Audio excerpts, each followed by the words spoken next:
Hey there, horror movie tea sippers. The following podcast episode will contain spoilers for the movie we are about to review. If you have not seen the movie and do not wish to have anything ruined prematurely, please do not continue to watch or listen until you have seen the movie. And welcome to the Horror Movie Tea Podcast.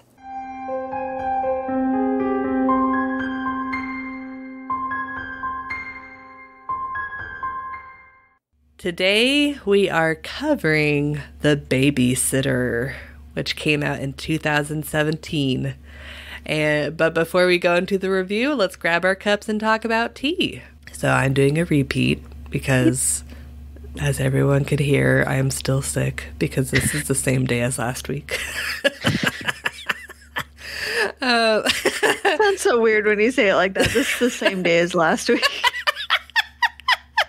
We're recording this the same day that we did last week's episode. How about that? There you go. This has been the longest day of the year. It's like Groundhog Day. Like, it just keeps repeating. But over and over. But I am drinking the Republic of Tea's The Crown, the Queen's Afternoon Tea.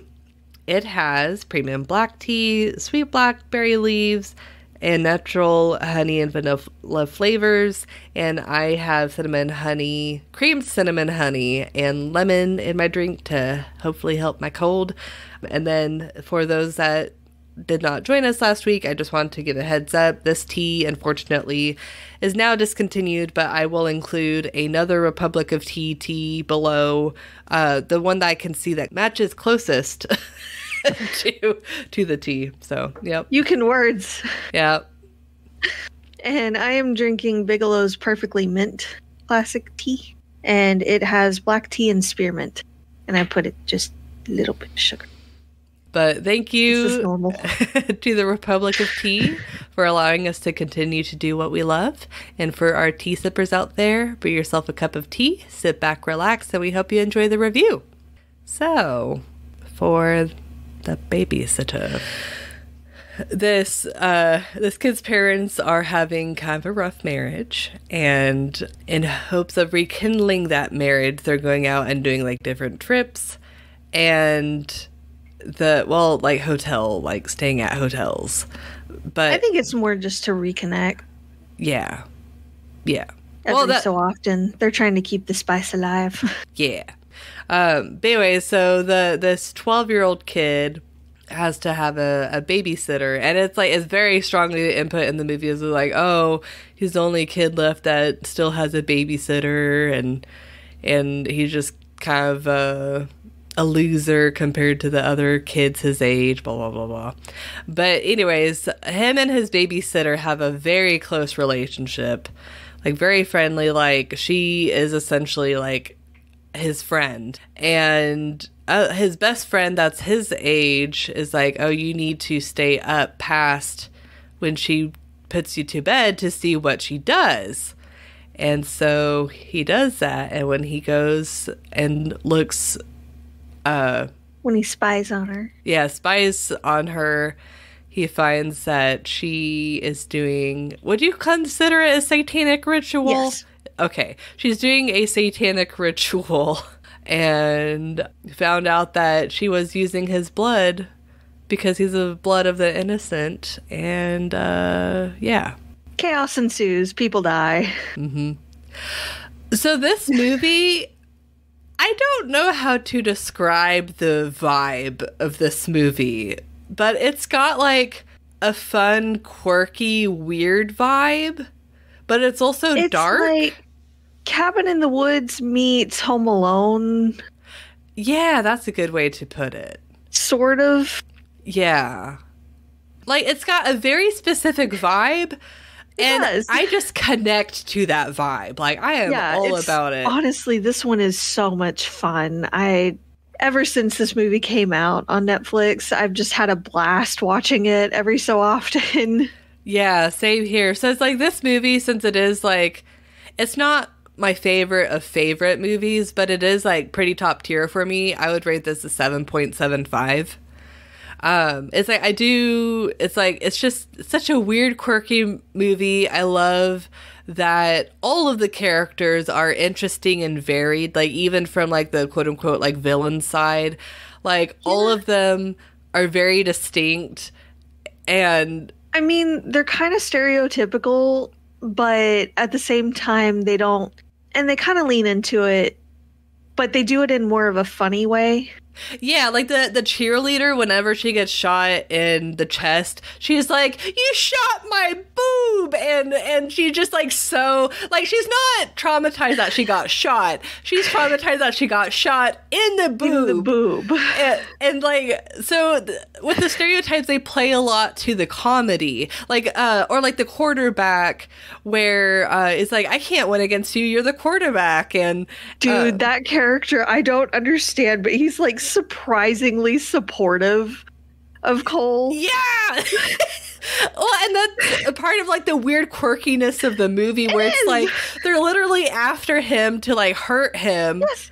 Even when trying to kill him, he's like amazingly supportive of him, and it was just so confusing. He's like, "You gotta like stand up for yourself, kid. You gotta stand up against your bullies." And then he has him go off and like, "I'm proud of you." Like, yeah. He's like, "What the hell?" And he's like encouraging him the whole time when he's trying to kill him.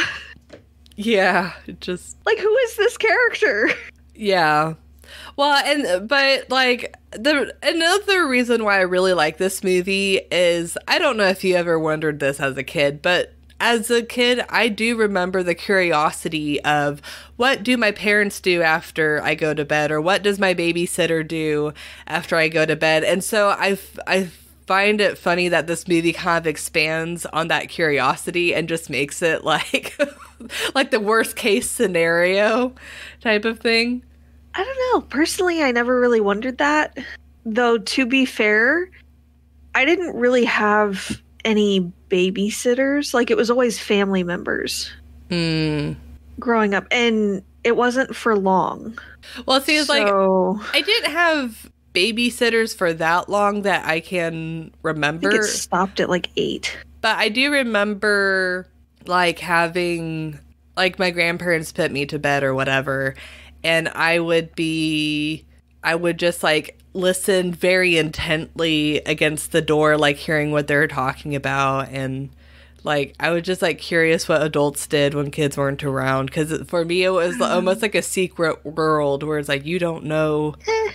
I mean, I guess I probably didn't wonder much, because a lot of the times, like, as we were going to bed, they were queuing up a show that we didn't care about. So we knew that at the very least they were watching a show that, who cares? That's like, fair. We didn't want to watch it. Yeah. But anyway, so yeah. Every kid's different, but at least for me, it's like this movie really played upon like, it's like I had that curiosity as a kid, so I found it interesting that they played upon that curiosity, because obviously that goes to show that like some kids do have that curiosity, and so it kind of explores that avenue.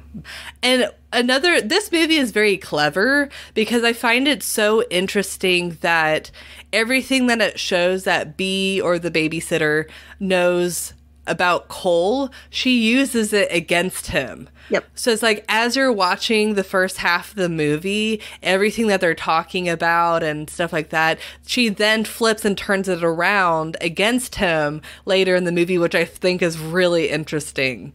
Yes. It's like, well, I'll kind of do it whenever I'm wrapping up. It's like, this movie isn't just like your typical like, it's a slasher movie. Like, it's very intelligent. It's very like well thought out.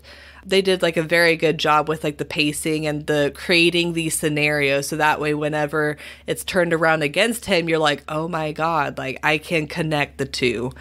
And without making it overly complicated too. It's like, you can watch the movie like twice and be like, oh yeah, I completely like see through like everything. But I also love how most of the deaths in the movie are by accident. I mean, obviously the one when the girl's under the house, that was very much on purpose, but like most of the other deaths were by accident. And I know we've talked about this before, where me and Just's frustration with a lot of slasher movies or horror movies in general is like the main character can be like so stupid and it's just like, frustrating. But with this movie, the main character and the villain are both very smart. So whenever they're chasing each other, the tension feels real. Like you honestly don't know who's going to win because, I mean, technically he has the disadvantage, like a huge disadvantage. And so you're like, how the hell is he going to get out of this situation? And the things that he thinks of, you're like, holy crap, like that is like so smart. But then like to have B come around and be like, no, it's, and like completely turn around to where it's like this cycle to where it's like they're playing cat and mouse, but like a really good like cat and mouse game. But yeah, it's like overall, like I really like this movie. It's a very intelligent, well thought out slasher movie, which is why it's one of the few slashers that I really enjoy watching. And because it's like, it's more than just, well, I guess I don't even know if you would consider this a slasher movie. It's hard to, like, it's a twisted coming to age movie. Very. Because it's like Cole does have character growth. Like by the end, like whenever he drives the car into the house to kill her, which a little extreme, but at the very beginning he was scared of practically everything. Yeah. So he was kind of forced to grow up quite a bit during this one night. Mm-hmm. So it's like, I really enjoy the movie. If you haven't seen the movie, give it a watch. It is, I can picture with how quirky and kind of weird it can be, I can picture not everybody liking the vibe of the movie, but I would think that you can at least appreciate like the way that they wrap it up in a nice little package. Yeah, absolutely. I actually agree on the entertainment scale. I give it a 7.75 as well. Nice. Because this one's just so much fun to watch. You're going to hear me tear it apart a little bit in the realism, but... Oh, yeah. We have to. Because it's just not realistic in the slightest. But it's such a fun movie, and it knows that it's kind of a spoof movie, and they lean a little bit into certain stereotypes and things and tropes, but they still have fun with it. Mm-hmm. And you can tell the characters are having fun with it. And there's a lot of humor. The gore is decent and makes sense. It's not entirely accurate, which again, we'll get to in the realism, but it's close enough. Yeah, it doesn't take you out completely. Yeah, and it's not like extremely over the top. Yeah, it's not gore for the sake of gore. It's gore that makes sense. Yeah. So, well, and it's like whenever she stabs the victim in the head, it's not like his head explodes. Like there's some slasher movies that's like when you just like poke a person and they just like their whole body explodes. It's like it's a little. Yeah. It's more you can see those being the injuries that they sustain. Yes, absolutely. I love that they make use of everyone has trigger words. That just words that sets you off. There was a lot of stereotypes, but again, they did it in a humorous way, and they didn't lean like too hard into it. Like normally the jock would be super toxic all round, but shockingly enough, he's one of the most supportive characters. And it's just hilarious to me. Like the whole time he's on screen, I'm sitting here like, this is not the normal jock type character. Like he has some of those traits, but they're normally not like encouraging anyone. And he's encouraging his victim the entire time. Well, that's like the babysitter. That's like the cheerleader where she's like, oh, I can't like be what I want to be when I grow up. And he's like, what do you want to be? A journalist. It's like, yeah, you're like, what?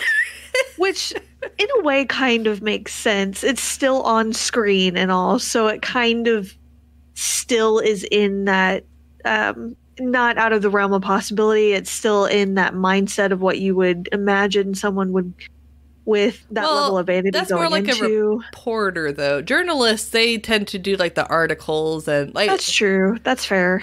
It's kind of. I mean, I'm sure it's possible for a journalist to have like TV time like a reporter, but I feel like they're more in the background, like writing articles and researching and stuff like that. That's fair. My mind immediately went to like news anchor type, but you know, but yeah, they have almost a moment. Like a heart-to-heart moment there. Mm-hmm. Yeah. And it's so sweet. And he just... this poor kid tries everything he can to stay alive. When they have him tied to the chair... and he's sawing through the rope.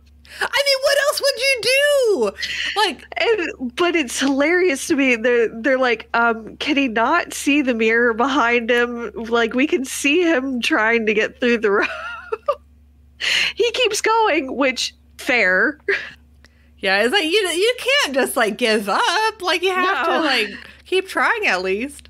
But yeah. I love how the cheerleader's like, look at him, he's really going at it. Kind of encouraging him still. It was great. There's a lot of positivity in the movie that I did not expect, is what I'm getting at, really. The humor is, there's some wit, but there's also situational humor. And it's not all completely stupid, which I appreciate.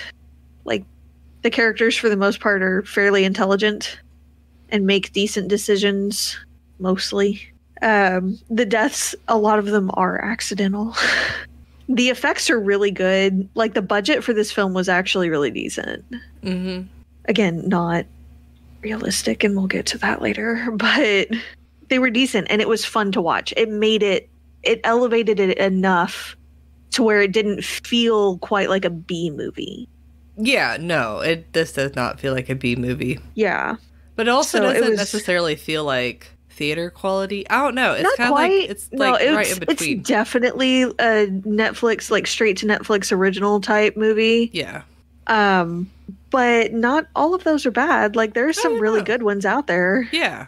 But it's like right in between. Like, it's higher than a B movie, but just low enough that you definitely wouldn't have gone to see it in the theater. So it's kind of in that weird little no man's land between there. I'm trying to see here. There was so much that I was writing down that, like, this isn't right. Well, this and isn't like right. On the encouraging thing, I feel like a part of the reason, like, especially when they had him like tie it up, I feel like they just feel like, since he's so small and decently like younger enough from them, that like they just feel like they're the ones in complete control. Oh yeah. And so I feel like it's them like also playing around with him in a lot of ways as well, because they're like, oh, there's no way that we're going to lose to this kid, and they're losing to this kid. Well, and I find it interesting how, like, each of them said they wanted something, but the jock, one of the most encouraging members of their group, was like, I just wanted to kill people. That's legitimately all I wanted. Yeah. Which, you know, which is kind of a little bit disappointing, because on the one hand, wouldn't that be cool if he had like started off, like if he had indicated that he started off as like a loser, and he was like, maybe didn't have the physical physique, but then like the ritual like gave him what he wanted, and that's why he was so encouraging. But it's like, at the same time, it's like, it's not like you really need a reason, but that would have been an interesting twist. It would have, but at the same time, they hadn't completed the ritual. Well, but from what I gathered, they had done the ritual more than once. Well, at least B had. B had done it before. She was starting to do the ritual again with them. Okay, so it was the first time that they had been involved. It was the first time that they had tried it. Okay. Yes. And they go into that a bit more in the second movie. Yeah, it's been a hot minute since I've seen the second one. Yeah, and I'm sure we'll review that one at some point too. Personally, I prefer this one. Oh yeah. But again, that's a different movie for a different time. Yep. But yeah, this was their first time trying the ritual, and they didn't complete it because Cole was not asleep like they thought, and shenanigans ensued. So, but it was all in all a very fun, interesting movie. It wasn't, a lot of it was fairly predictable, but it wasn't too bad. It was still interesting to watch. And a lot of the twists and turns with their personality types, I think, really helped with that. It kept it interesting. Yeah, it's more like how smart the characters, they make the characters, as well as, even though they're stereotypical, the twists of what they are as characters or who they are as characters, that's what keeps it more interesting for sure. Yes, absolutely. So that's what I got for entertainment. You should go first for sure on realism, because I'm about to tear it to shreds. Okay, well, we'll see. So, at least comparing this to other movies, this might be a little bit higher than you would maybe give it, but compared to like other movies we've seen, I felt like overall it's pretty realistic until you start picking at it, and then it slowly like unravels and becomes less and less likely. But so I gave it a 3.5. So the biggest repeating theme that did not make sense to me is, and I actually might talk myself into a lower rating now that I look at my notes, but we'll see. But is like, we'll get there. Is since B does human sacrifices, she cleans up really well and really fast. Because there's a part where, like, you know, they're chasing Cole around. Like, they're all trying to get at him. And then he comes back to his house, and it's like nothing had ever happened. Like, no, that's not how that works. Like, It takes time and effort. Yeah, well, especially, like, with human remains, it's like, because blood is so, like, viscous, it just goes everywhere. It's like there's going to be places that they missed if they like really scrambled the job. Like, it would take a long time to like clean it up and make sure that like everything is, yeah. I feel like you'd need a demon deal just to have everything. Oh yeah, yeah. They're like two sacrifices: the first one to get what we want, the second one to clean it up. But like, I do. Cole's traps are really smart. Like the one under. What? Can you imagine that, though? You summon a demon just to clean the area. He just, like, pops up and has an apron and what is your mop. request? Yeah.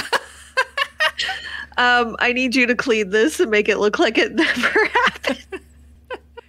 Did you really call a demon here to be a maid? It's like Satan's cleaning service. Yes. But it's like, I really like Cole's traps. They're really smart. Like, especially the one under the house. That was really smart. And I like that it's just like with him going out the window and then him going under the house with there being spiders. I like he slowly works himself up to do more and more brave things until, you know, in the finale he drives a car through his house. And, you know, as much as I love the quirkiness of the quarterback being supportive, I will say that was extremely unrealistic, because he literally let Cole go up to another kid, and Cole could have totally just like acted like he was going to go up to the bully and then just booked it, or asked the bully. I mean, I know he does like a little bit into the conversation ask for help, but it's like he would have had a head start. Like, if he's screaming his head off, like someone's trying to kidnap me or hurt me or whatever, and they're in a neighborhood, that he's going to catch attention real quick, especially with him being a little kid. I mean, not that little, but, you know, 12. Yeah. And then I do like I think he figured that, you know, it's a quarterback, so he's not going to get far. he already said, I can't outrun you. Yeah, yeah. But it was very bold. Yeah, it was. Of him to, like, because it's like, he doesn't know who that, like, Cole could have, like, stole the kid's cell phone and, like, started to call 911 or stole the kid's bike. It was right there. Yeah. Oh, yeah, that's true, too. Like, you can't outrun a bike if you're going fast enough. But anyways, I do like the small details to explain why Cole did something dumb. Like whenever he goes to his friend's house and she's like, you lock the doors, right? And he's like, you don't have automatic locking doors. And then that's when B's able to walk in. The fact that, like, because there's so many times where we're like, why didn't you lock the door? And then the killer comes in and there's like no explanation. You're like, they're literally just being dumb. Well, there's like an actual explanation. Like, oh, his parents are super strict and also like hoity-toity enough to have automatic locking doors, which lucky, by the way. But well, how paranoid are his parents, for one, but also damn. Yeah, but it's like there's not very many movies that take the time to create explanations like that, so I really appreciated that. Yeah. The most unrealistic thing to me is what I mentioned earlier is how B has the time to clean up all the bodies and carnage when they were all technically chasing Cole. And then at the end, when Cole technically stole a car and drove it into his parents' house, how there were pretty much no repercussions for that. Like, they didn't take him in. They very much treated him like a victim, which, I mean, he was, but at the same time, well, it's like first, him stealing a car, which he obviously knows at that age that that's wrong. So he should have been taken in for that. But also with them, I could also see the argument that since he was away from the situation, he should have just called the police and gotten help. And him coming back to kill her is then at that point considered no longer a self-defense argument. So I could see multiple ways where Cole could have gotten in huge trouble for doing that and had some consequences. So he wouldn't have been prosecuted for that, most likely because they didn't actually find a body. Oh, yeah, that's very true. That's very true. That's a very good point. You're right about that. But at least... there was theft of a vehicle, driving without a license, destruction of property... on multiple counts. I mean, obviously, since he's a minor, he would have gotten off a lot easier than if an adult had done it. He probably would have been sent to juvie. But, well, it's like I can see, like, at minimum, like, doing community service for a time. And evaluated by a psychiatrist. Yeah. Or psychologist, at least. Yeah. I guess, like, the other thing would be how B got away with doing all of those rituals for so long. But it's like, since this is just one situation, it's hard to know how well she handled the other situations. So that one, I think there was really only one other. Oh, only one other? Okay. Because she mentioned that, like, she would use a kid and then she would, like, move on to... That was her plan, yeah. So it's like that one I didn't really put in my rating for realism because I'm like, I don't know. But, man, I re-talked myself. I'm changing my rating. My official new rating is a 3. But that's all I got. Okay. So I give it a 1. Oh, dang. Oh, boy. Here we go. So, again, I really do like this movie. I want to reiterate that. I love disclaimer. Disclaimer. Before we get into the realism, I do actually love this movie. It's going to sound, while I'm tearing it apart, that I hate it. But it is a really, really fun movie. It is not a realistic movie, but it is a very entertaining movie. So, that being said... Let's begin. Oh, boy. The dude's like 12. Why is the dad trying to teach the kid to drive yet? Yeah, that was weird. That's a good point, yeah. There's no reason for it. I can understand, like, more often than not out in, like, country areas. It's a lot more common, but they're in the city, and there's no reason for him whatsoever to learn to drive yet. He's 12. Yeah, like, I'd say, like, 13, 14 top, like, at the minimum. I could, at the minimum, I could understand maybe starting to talk about it at 14. Well, because you can get licensed at 15. Yeah, but more often than not, it's like 16. Well, yeah, but I'm saying, like, if the if the parents are like, we want you to be licensed right at 15, yeah, they'd want to talk. But it's questionable at 12 whether he's even going to be able to see over the steering wheel and reach the pedals at the same time. So, you know, just seemed a little out of place there.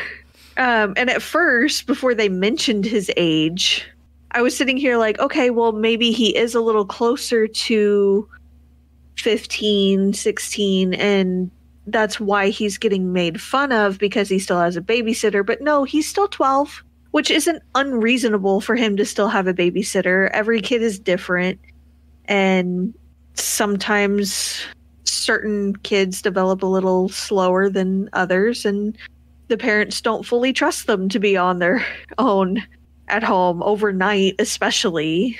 Well, like, so, like, to me, like, the having a babysitter, if a kid is that old, it isn't necessarily to tell them when to go to bed and, like, be a second parent. It's more of like to make sure the house doesn't get burned down.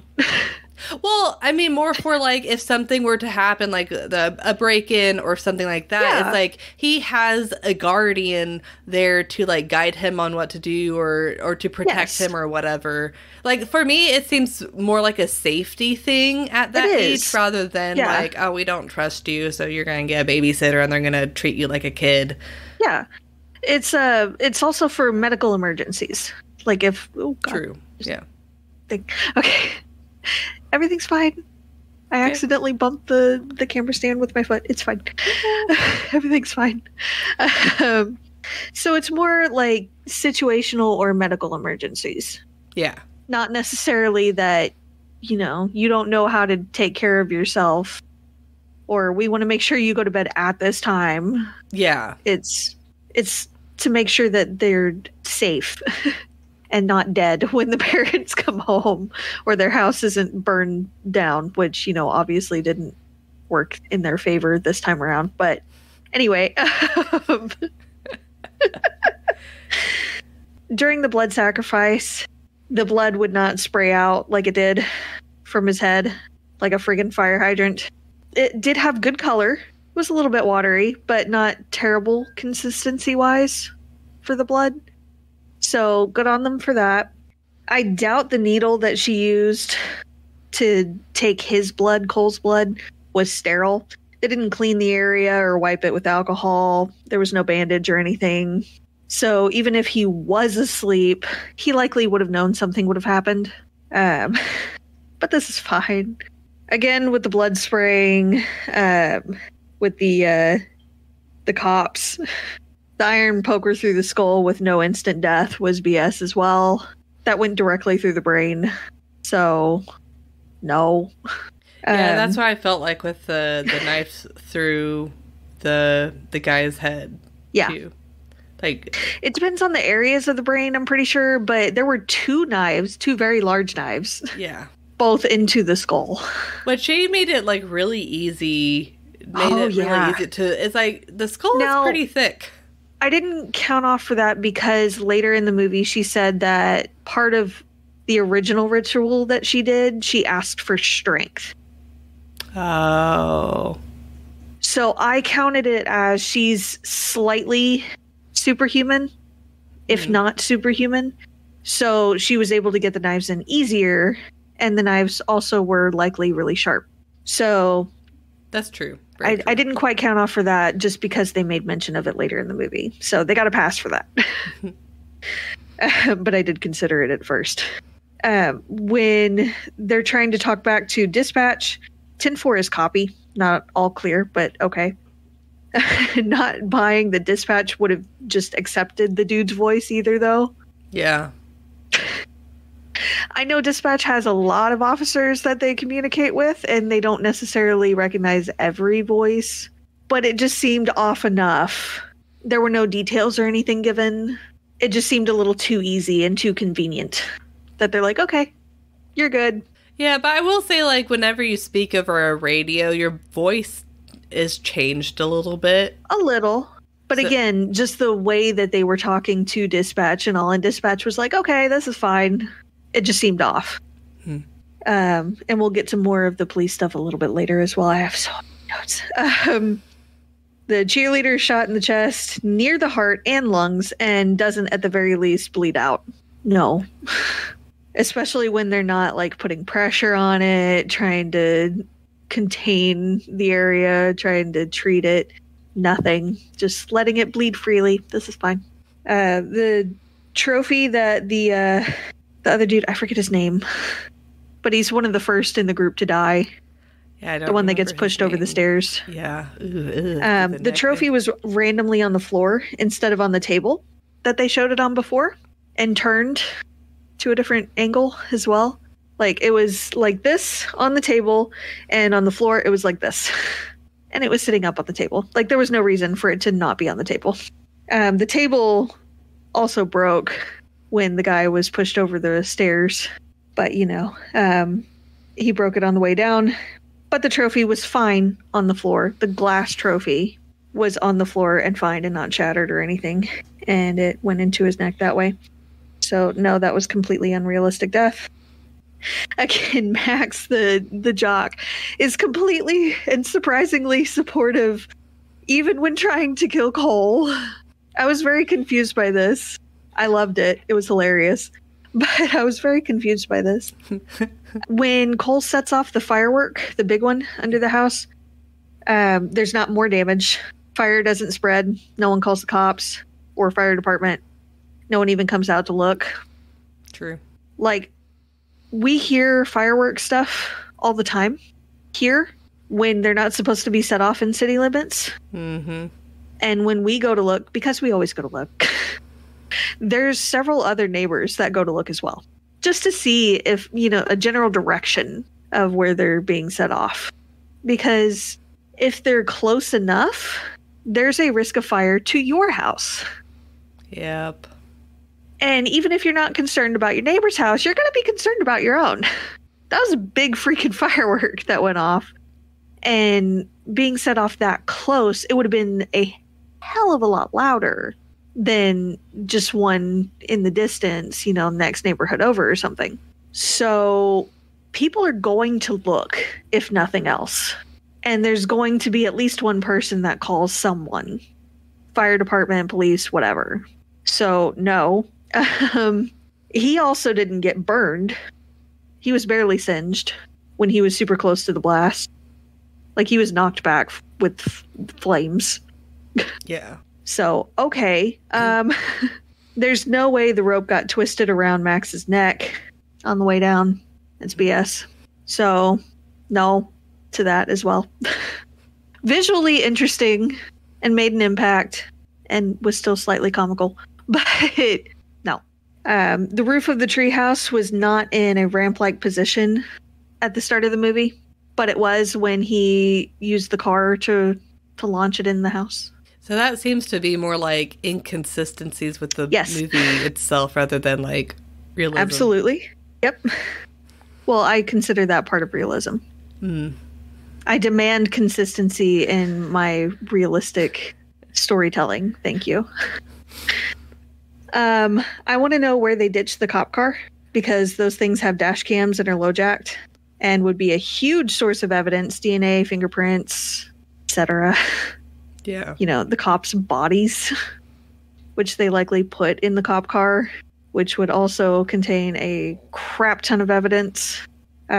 Cole would be 100% arrested, if nothing else, for the theft of the car and destruction of property. And I guess we're supposed to believe B made it out because of the demon deal that she made previously, so no injuries. Again, she did mention that she asked for strength, like she was bullied a lot and wanted to be able to take care of herself. So she could have also asked for somewhat invulnerability to an extent, or at the very least, accelerated healing. But what about the other bodies? Blood, destruction. I guess she could have somehow also had the demon deal to where, like, all of the evidence gets disappeared. Yeah. For the other bodies, or at least have time to clean up the other bodies. But the cheerleader chick that she used the shotgun to blow her head apart, she went after Cole immediately, and then Cole drove the car through her. So she didn't have time to get rid of that body. But the police were saying that, and the fire department were saying that they didn't see any bodies at all. So Max, the jock that was hanging in the backyard, was gone. Dude that got his neck slashed by the trophy was gone. Sacrifice Samuel was gone. That's what they called him. Sonia, the chick that he blew up with a firework. Nobody there. So where did all of these go? Mm-hmm. And again, the cop bodies gone. Yeah, because it's like this movie takes the time to explain a lot of the logic or whatever. So I feel like that if she had made a deal in the ritual to like clean up the stuff, that they would have explained that. So that definitely is like a mystery. Sus. Yeah. And how did she expect the parents not to notice? Like, they killed the dude on a rug. You know how hard it is to clean blood out of stuff? Especially that amount of blood. Seriously? And then the broken railing on the staircase and all. Even if she was able to kill Cole, how would she have explained all of the other destruction, like, and gotten away with it? I don't know. Just, none of it made sense. There was a lot of it that just, no. No. It is a hilarious, fun movie, though. And great. It just... none of it is realistic, is what I'm getting. Yep. Yeah, like, it's a really fun, like, quirky movie. Yeah. So it is worth the watch, definitely. It is. And they've got some good intensity during a lot of the scenes. Mm-hmm. Like, you can tell there's a sense of urgency. There's a very real threat to the kid, and you're really rooting for him. Yeah.